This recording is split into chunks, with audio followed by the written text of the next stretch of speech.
Okay, this is lockdown in New York. I am starting another channel for strictly New York State prison survival videos. I was kind of doing them on my other channel. That's probably where you guys have seen me before. It is Dog Pound 24/7. I talked Cleveland Browns football, and I was mixing the videos up with prison survival videos. But this is going to be strictly for prison survival videos, and the other channel is going to be strictly Cleveland Browns football videos.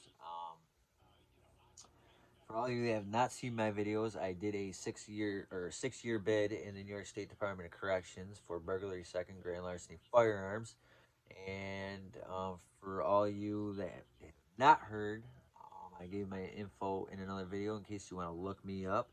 My info is Andrews. That is my last name. My DIN number is 07B1095. A number you'll never forget. I'll never forget. That is the DIN number if you want to go and look me up under the New York State Department of Corrections inmate lookup, so you know that I am not feeding you any BS. I keep everything 100% honest. I'm doing these videos to help the next person, okay? So, and plus it helps me. It helps me keep me focused and keeps it front and center to realize where, if I fell back in old ways, where it will lead me. And I have no thoughts of doing that. I've been clean and sober for several years now. I've been off paper for several years now. I have a fiance, kids, and a good job, and I'm doing very well for myself. I don't judge anybody. I've been through it all. It's just that. And another thing is too, this for videos or for people that may be going to do a prison bid that is looking at time they're out on bail or bond and have never been to prison. They might feel like the world's coming down around them, like the whole world's on their shoulders. This is, give you some hope that it does get better eventually. You can change your life for the good. It's a lot of hard work, and I'm hoping I can help you, give you some insight on what you may be also looking forward to when you go to prison, so you're not in such a shock about certain things. But this video today that I am about to post and make is going to be on solitary confinement. I did 2 different stints in solitary confinement. I did 45 days and I did 15 months. Out of that 15 months, I did 13 months and 2 days. You will get a time cut if you've got an excessive amount of time to do in the box. You will get a time cut. And how it works is if you go, I don't care how good you are, you're not so much a troublemaker, you're a model inmate. You're eventually catching tickets regardless. You're going to get COs that write bullshit tickets on you. I don't care who you are or what you're doing. They will write a ticket on you for the most bullshit thing. It doesn't mean you're going to go to the shoe every time you get a ticket. But if you get a CO that just doesn't like you for some odd reason, he'll set you up to get you out of that prison, that dorm, or whatever. And that's kind of what happened to me. Um, So, I'll get to that in another video. I ended up beating the severity tick. I had assault on staff. I ended up beating it because I did not assault no staff, nothing. The CO wrote a bullshit ticket on me, saying that I came off the wall during a routine pat down and pushed them. Never happened. I ended up getting my ass handed to me by 5 COs, and they wrote a bullshit ticket on me. It happens. So if you have any loved ones that are currently incarcerated and you've never been to prison, you got loved ones writing home and telling you about these COs that can be pretty crooked up there. They're not lying because 9 times out of 10, they're telling you the God's honest truth. I've seen it a million times up there, but then again, I'm going to keep it honest. You have your COs. You have your COs that respect you. They respect inmates. As long as you give them respect, they'll respect you. They come do the 8 hours and go home. But then you have those COs that are crooked as all hell. It's insane. But anyway, solitary confinement. How you get there? If you get a severe infraction, it depends. Tier one, tier two, tier three ticket. Tier one tickets, you will not go. You get a tier three ticket, you may, or tier two or tier three ticket, you are going to the box. Or tier three, definitely going to the box. Tier two, it depends. Um, if you get sentenced to more than, I think, 30 or 45 days, I'm not sure what it is. I think it's 45 days. If you get sentenced to more than 45 days in the shoe, you are going to be shipped out into a big shoe, which I was. I did both of my shoe stints in upstate boxes in upstate box, which is in Malone, New York, small town at the tippy top of New York State on the border of Canada. That's where I went. Border of New York and Canada, way up north, about 7 hours away from my family. I'm in Western New York where I lived, so I didn't get too many visits there. Sorry.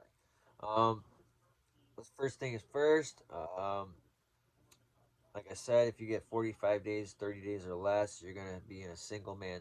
There's the small shoe, which is in the prison you're currently doing time in. They'll send you to the small shoe, do your time, and then you go back into population. If you get more than that amount of time, they're going to ship you out. And you're going to go to a maxi max, bigger shoe, double bunk, where you're going to be doing shoe time with a bunkie. And it's not what it's all cracked up to be. You would think that you wouldn't want to be in a single man cell by yourself because you'd be bored as hell, but I rather do my shoot time by myself. Because when you're locked in a cell 24 hours out of the day, 7 days a week, you eventually shit's gonna hit the fan, and you just get irritated at all. It doesn't matter. The guy can your bunkie can walk wrong and it'll piss you off. It, it's very tense, and it's very it's just it's draining. Okay.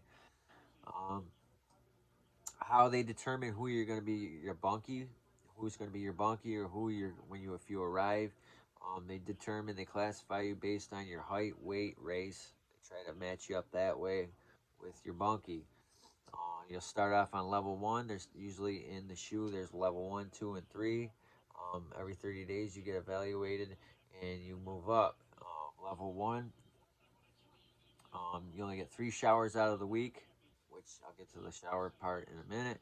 Level two, you get an extra shower. Level two and three, you get an extra shower a week. So you have four on level two or three, three on level one.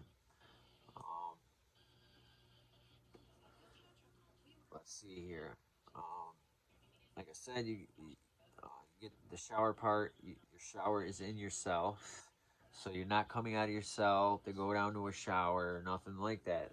In the upstate box, they have your in upstate box. I know, and 5 Points box, they have the shower right in the cell. So let me tell you, they run the showers during your rec period. All right, the rec period is you don't leave your cell for that either. On the back end of your cell, there's a door. They pop it. You go out for an hour a day on level one. Level two, you'll go out, or three, you'll go out 2 times a day, morning and then at night, an hour a day. You're still locked down 24 hours out of the day. It's pathetic. So you'll get your showers during rec time. Level two and three, you'll get 2 showers a day. I believe they do that still. I'm not sure. Don't quote me on that. But they give you 15 minutes to take a shower, so you want to be quick because they don't care. If you could be all soapy, they'll shut the water off on you. They don't care, and then you'll be taking a bird bath at the sink trying to rinse off. It's horrible.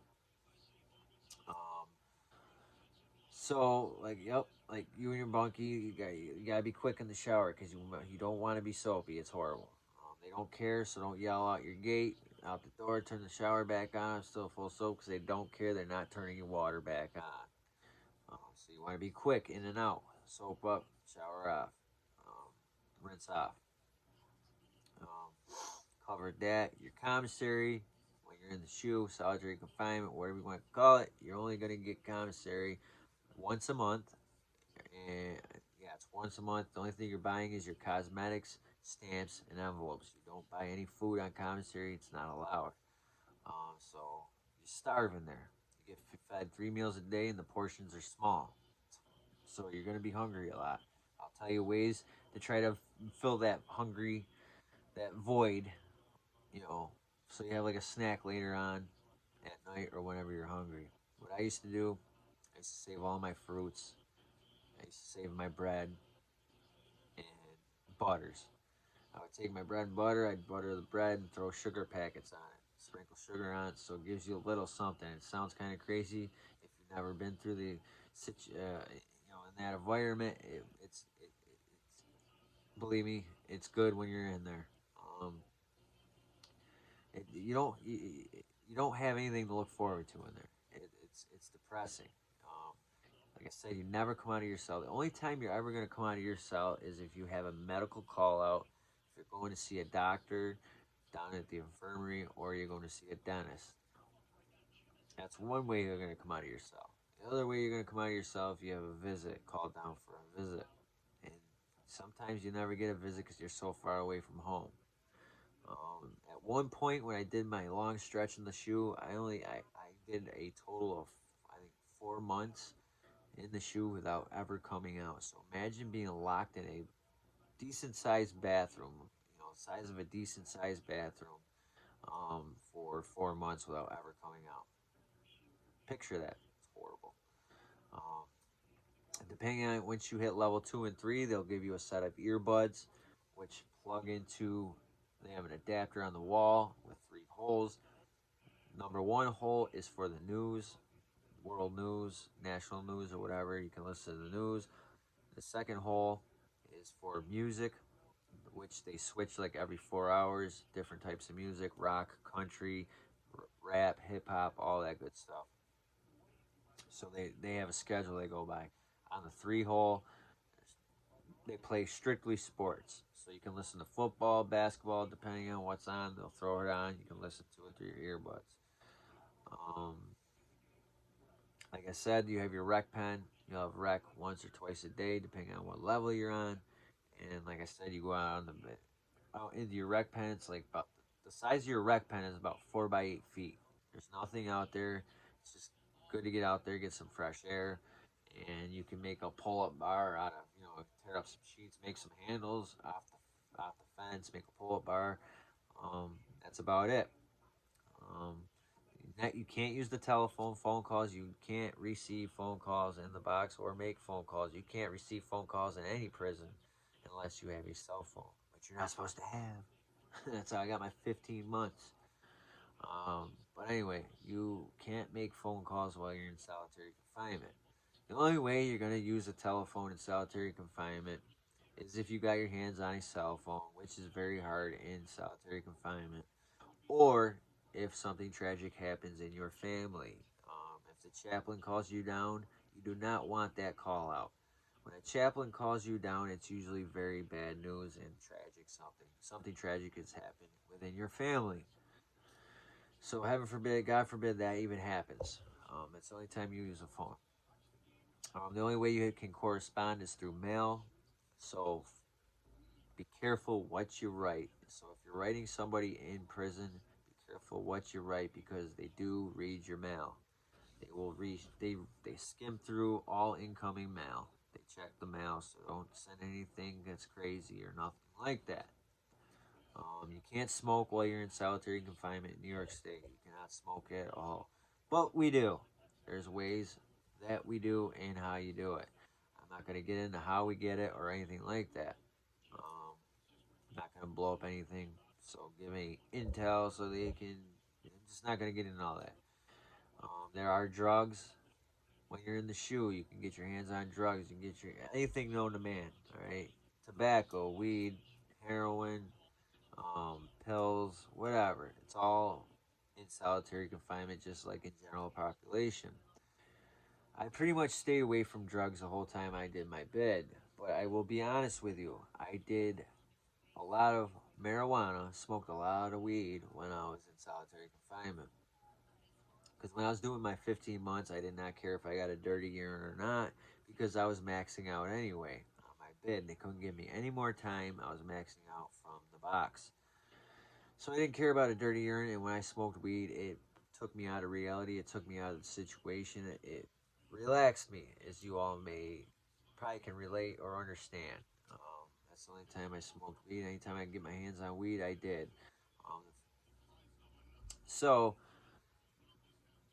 that's pretty much it with that. I'm not going to tell you how weed is in the box or how you get it or anything like that. Obviously, they get it through visits. The COs already know that, so I'm not blowing anything up. Um, but I'm not going to tell you how or where or why or how it goes down.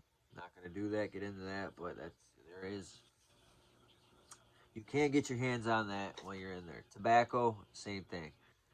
That's a hot commodity. I'm not going to tell you how that comes about, but people do sell tobacco there. You can buy tobacco, weed, or anything like that. Anything you would like to purchase in solitary confinement, it does cost you money. You can either send out pink slips, send out money from street to street, or you can buy stuff with stamps. Stamps in the prison system is like money. So people, what they do is they fill up little sugar packets full of tobacco. They call them jump shots or whatever. It's usually 5 to 10 stamps. No, you don't have any rolling papers 9 times out of 10, so you're going to take the Blue Thunder, the toilet paper wrap, the paper off of that, and you roll cigarettes with that. That's how that happens. Um, how you communicate, say you have somebody that you're cool with 4 or 5 cells down from you, and you want to communicate with that person. You want to send them a kite. Well, a kite is a note, letter, whatever you want to do. So COs, they will not pass things from cell to cell. So what you do is you make fishing line. You may have heard this before. It's called fishing.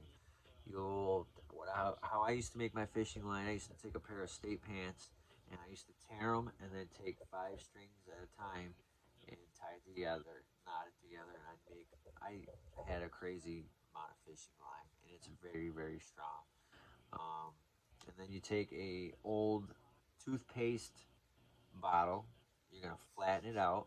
You're gonna take state soap that they give you. You're gonna shave it all up into flakes, right? And then you're gonna try to get it inside. You're gonna somehow cut the lid. Usually on your desk, it's very sharp at the edge of the desk. You're gonna cut the top off the toothpaste container. Fill it with soap. Wet it. Smush it down where it's nice and flat and and hard. And it will dry so it's got a little weight to it. You're gonna take you if you get hands on some magazines or whatever. You're gonna take the staples out of the magazine, and you're gonna put it on the end of the car. You're gonna make it like a so it's like hook. You're gonna somehow connect to that where it like kind of like hooks on the toothpaste container. So say you got a person that you're trying to communicate with 5 cells down, you're gonna shoot your they call it a car. You're gonna tie the line to your car. You're gonna shoot out underneath your door as hard as you can, and it'll fly down the hallway, the garret, or the gallery, the tier, or whatever. And what happens is he's gonna shoot out over your line, and he's gonna try to drag his line in, and the staple will catch my line. He'll pull my line in, so now we're connected, and you'll tie whatever to that will fit underneath your cell door, magazines, and that's how other things get my drift get past while you're in the box. So that's how you communicate from cell to cell. It's called fishing. Um, but that's pretty much it. That's pretty much how solitary confinement is. There's no excitement. The only thing you're doing is writing letters, reading. I read anywhere from 100 to 200 books while I was in the shoe. Did a lot of sleeping. Um, that's pretty much it. It's pretty boring, depressing, and you, you got to try to keep your mind right while you're in there. Try to work out. It's good for you. Um, but always remember it'll come to an end. You do not want to go to the shoe if you can prevent it. It is not a good time. But if you end up ever going to the shoe, it will eventually end. Always remember that. So I hope this video on solitary confinement in the New York State prison system kind of gave you an idea of what you might be looking to go look. If you have to ever go do shoe time, or if you have any loved ones or friends or family that are doing shoe time, it kind of gives you an idea of what they're dealing with. Um, the COs, I will say, the corrections officers in upstate or any pretty much shoe, they don't go out of their way to do anything for you. They pretty much treat you like you're an animal in a cage. So don't ever go out thinking that they're, gonna go out of their way to do anything for you. Okay? They don't pass things from cell to cell, nothing of that nature. They just make sure that you're not hanging yourself in your cell. Um, so that's pretty much it when it comes to solitary confinement in the New York State prison system. If you feel that I've left anything out, or if you have any questions about the solitary confinement issue, feel free to ask me in the comments below. Um, Please hit that subscribe button. I'm going to be coming out with new content pretty much every day or every other day. Hit that like button. It helps the channel grow.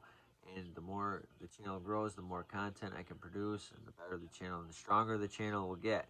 So, if you have any comments, please, or anything to add, hit it in the comments below.